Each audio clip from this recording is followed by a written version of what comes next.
Welcome to the sixth episode in the story of Jimmy Williams. Thank you for listening. And so while you were playing uh on six teams, you were working at the post office during the day, right? Oh yeah, definitely. Now I wouldn't say during the day. They had three shifts and three main shifts in the government there. And there was one like 201, 202, 203. 201 was night work. You go in around 10 to 2 in the morning. That's the night shift. That's 201. 202 is day run, like 7 o'clock, 7 to 3, 9 to 5, and then you have the 203 with the evening shift was like 3:30 to 12 or 5:30 to 2. And I worked in the post office like 30 something years, but I think I did them like all equal. I think I did about 10 years each. I think so. If not, I don't know what it is, but I worked all of them. Mhm. And there's a complaint about all of them. Either one.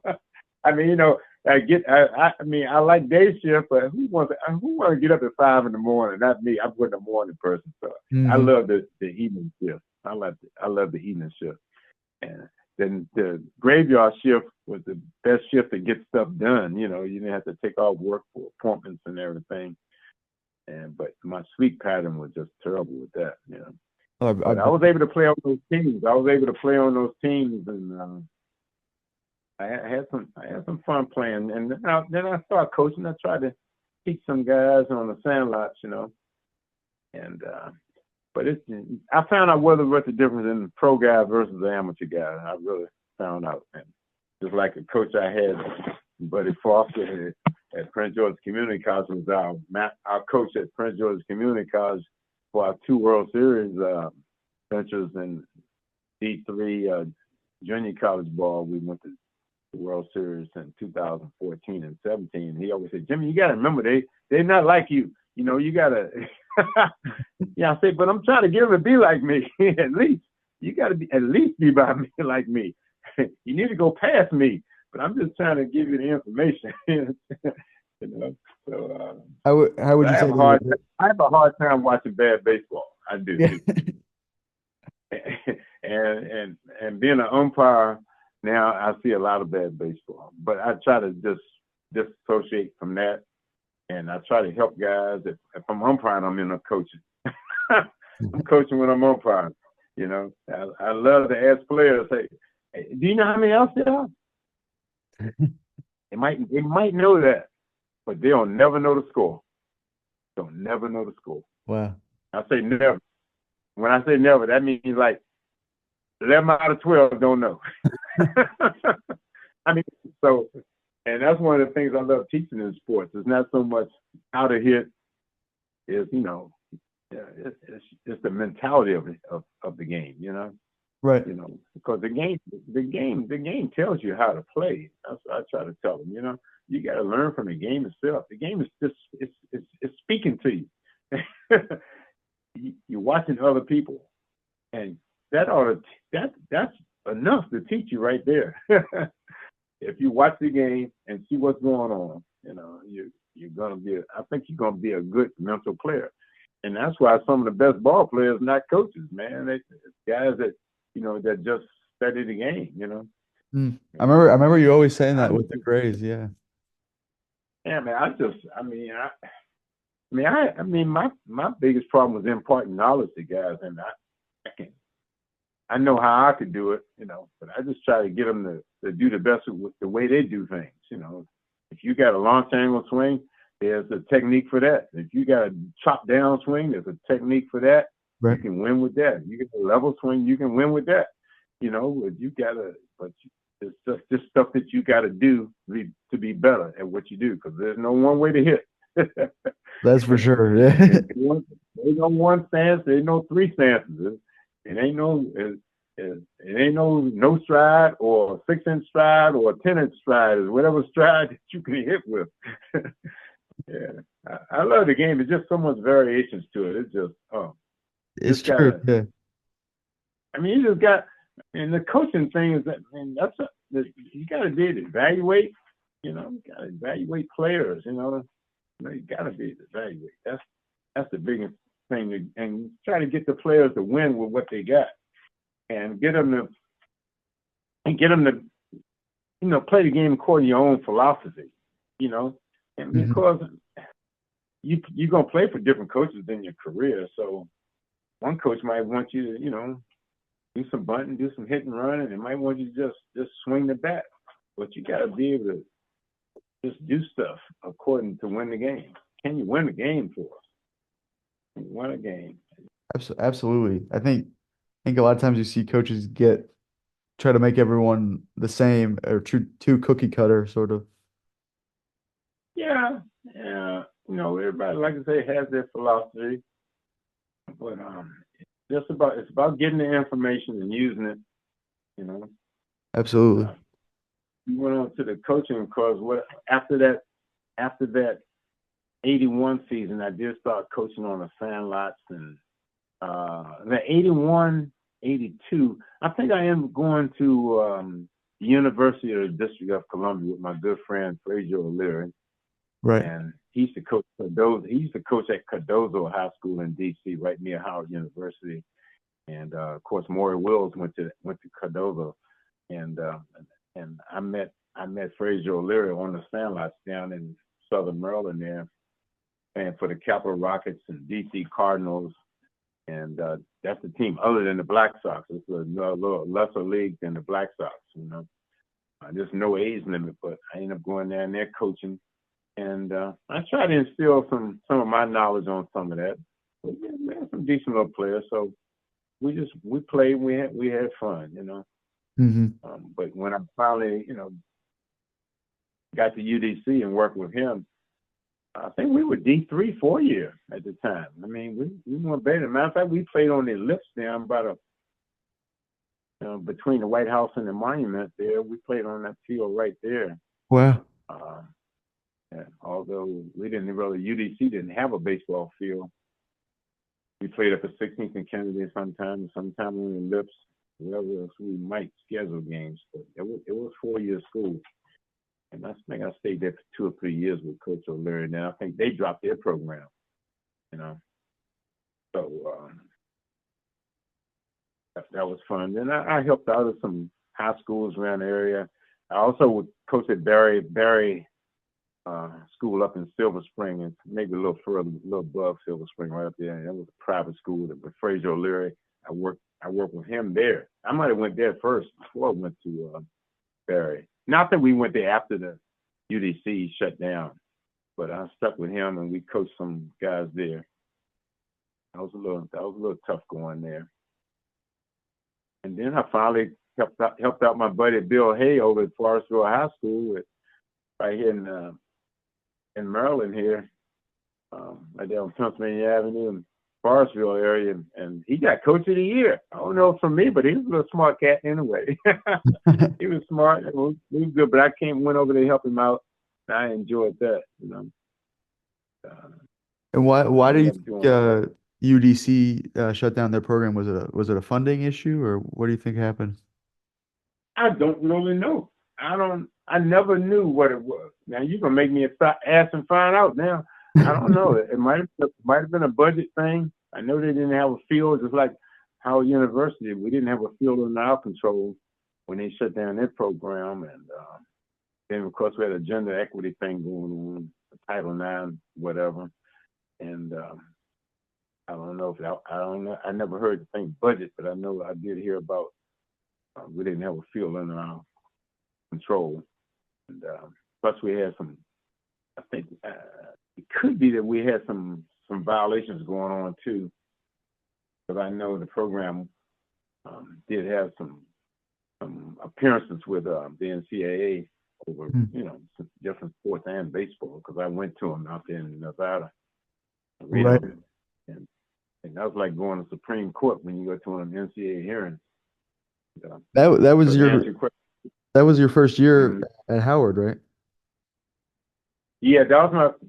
Yeah, I had to go. Yeah, before I took the job, I had to go with some stuff going on, and that's why I think Howard University was going to. I think they were destined to fold. I think within a year, Wow. but we ended up playing for 3 years, and we didn't really spend any money for travel, because teams like Kansas State, Wichita State, Texas Tech, West Virginia. These programs will pay for us to come get a butt whipping, you know. I see. So I remember only spending to go to Wichita State. We spent $50 for the whole trip. I remember that, and that was to the baggage guy. I get that to the baggage guy. So they fed us, they housed us, and they transportation when we went to Texas Tech and Wichita State. So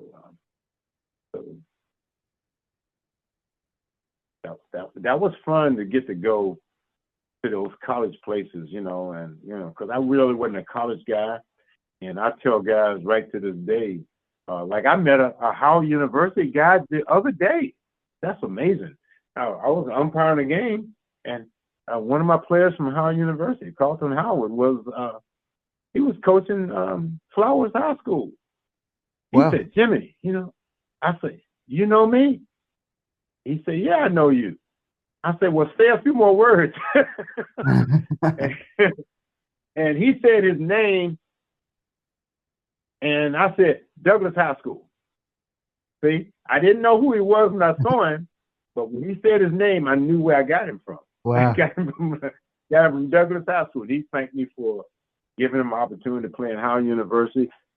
And he ended up being like a black ops guy in the military, I hear. And he Wow. did 8 deployments overseas, and I can't wait to talk to him again because that just happened just Friday. So I can't wait to talk with him again. And so that's the greatest thing about coaching, man, is the experiences of the guys coming back, or you talk to them later. Right. And I'm sure I got some guys that maybe didn't like me because when I took over the job at Howard University, Chuck Hinton was the previous coach of 27 years, and Chuck's shoes were, man, get in his shoes, they had marbles in them, man. I couldn't get in them shoes. Chuck was so popular and everything, and his brother coached there, and a couple other guys there. I think I had a lot of seniors on the team that first year, and I think they were heartbroken. I think they really missed Chuck. And I was trying to step in there and coach, and I knew I was green as I don't know what. I was wet behind the ears. And I always tell people to this day, I wish I'd have coached junior college ball before I coached Howard or had some experience. All I had was ball experience, because when you get into college, you get the administrative stuff going on, and the recruiting. The big thing is recruiting. So, and that's where I was lacking. How did the recruiting work then? Did you recruit mostly from the DC area, or how did that work? No, I had guys out of Chicago, Louisiana. Hey, you shoot. We had some. What was that? It's like an app, but it was something on the website that you could go on to. Okay. I'm trying to figure out how I got that. There was some mail. You get mail back in the day. And of different players too. So then you just call people. You start calling, and I don't remember seeing in the video. I really don't remember in the video.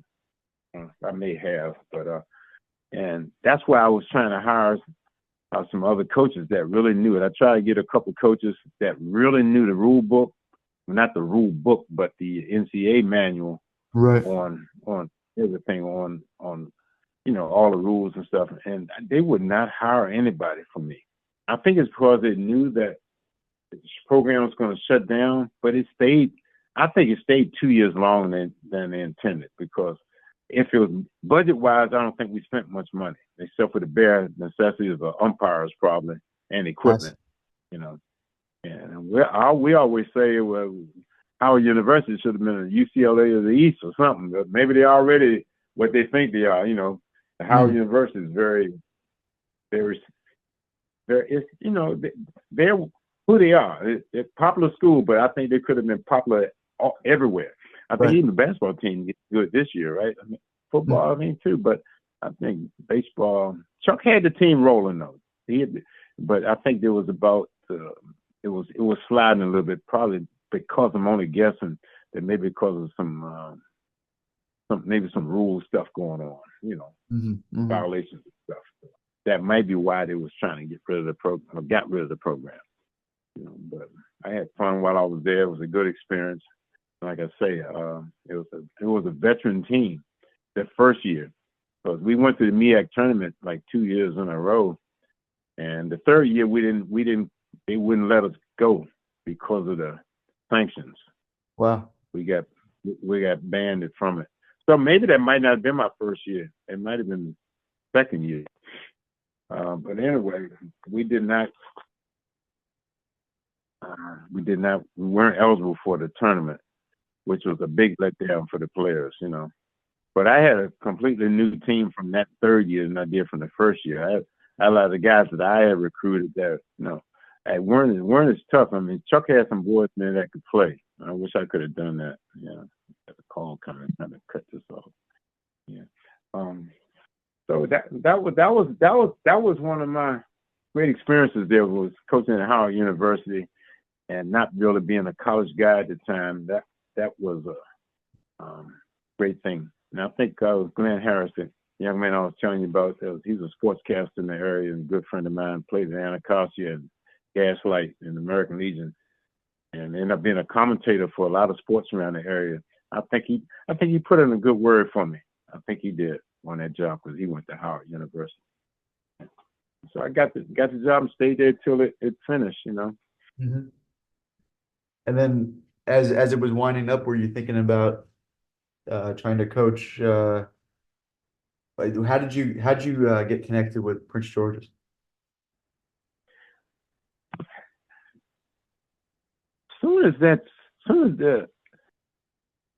The coach at Prince George's Community College, he must have heard about me, that program going shut down, and he got in touch with me and asked me if I wanted to coach it out at Prince George's Community College.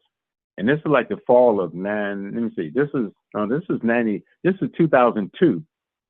The program shut down like May. So this was probably the summer of 2002, right? So he called me and I went over to the school, and the first thing he asked me, he showed me a picture of a team, and he said, "You remember playing on this team?" Right? He showed me a picture of me on this team, and I said, "Yeah, I remember going there, because I think we went to Johnstown, Pennsylvania. We went to Youngstown, Ohio for these tournaments." And he said, "You remember who your coach was?" I said, "I sure don't." He said, "You're looking at him." And he pointed to his picture on the photo. I didn't even know it. I mean, when I went over there, I didn't know who I was going to see. Wow. I mean, because I just picked up. They just grabbed me. I was a hired gun, you know, go play on these two teams. I don't remember playing any local games with them. If I did, I can't remember. All I remember going on this travel team. So there was travel ball back in my day. So that's really 2000. So no, that wasn't 2000. That was 60s. I'm talking about. Yeah, because that was in my high school years. Yeah. So there was travel ball back in there. And so we got the paperwork done, and I'm thankful Mr. Ronnie Mann. He was the AD there, and the now AD, she was Miss Tadaro. She was coaching, I think, bowling and soccer at the time. Now she's the AD, but Mr. Mann is the one that approved me on getting the job there. Yeah, so I'm still thankful for him, because I've been there through about 6 coaches. I was our assistant coach for a few years, because his name Bumps Vaughn, and he's a sweetheart, man. And he's a legend around here at Bowie High School, and everybody knows Bumps that's in that age class that did. If you did baseball in Prince George's County, you knew Bumps. But I didn't know Bumps because I was from D.C. But I did play for him, so I remember them too. So where were we? Oh shoot. It's just such a good time. My mind is just rambling, like I just can't want to get to the next point. We've gotten through So yeah, so we, so I signed, and we started coaching. Then that's right. I was assistant coach for a few years with him because he was supposed to retire. That's what it was too. Oh, He okay. was supposed to be retiring, but he kept on coaching because I remember athletic director that moved up and took Mr. Mann's place, Mr. Darrell, said, he's still coaching. He said he's going to retire, but he's not retired yet. So it was okay with me. So I was with him. Then when he left, I ended up taking over the job, and I don't know the exact year. So I took it for a few years. The program was kind of, we were lacking a little bit. I don't think we was doing much recruiting. I think he was getting a little older in age. He wasn't getting the players that he used to get. So, and I'm not the greatest recruiter, but I'll talk to you. And if I see you, I'm going to ask you. But the program had gone a little stale, and a lot of people in the area, the guys in the area, they didn't want to come to Prince George's at the time. But so I ended up going to the assistant coach's job, which is fine with me. And we got other guys in that knows a little bit more about how to mess with these young boys and do some recruiting. And so I've been through about 5 or 6 coaches, I think. And I've been able to hang on, I don't know if that's a detriment or what, but because usually I always told them, I say, I know a new coach usually want to bring his own guys in, and I understand that. But I was fortunate enough that they kept me on. And even so much to let me teach a baseball class and without a college degree, so they let me teach a baseball class for a few years. I didn't know that. That's cool. Yeah, it was a 1 credit, 2 credit course, 8-week course in September, October. So I enjoyed that because I could really do what I wanted to do with the mental stuff and just talking about baseball. Right.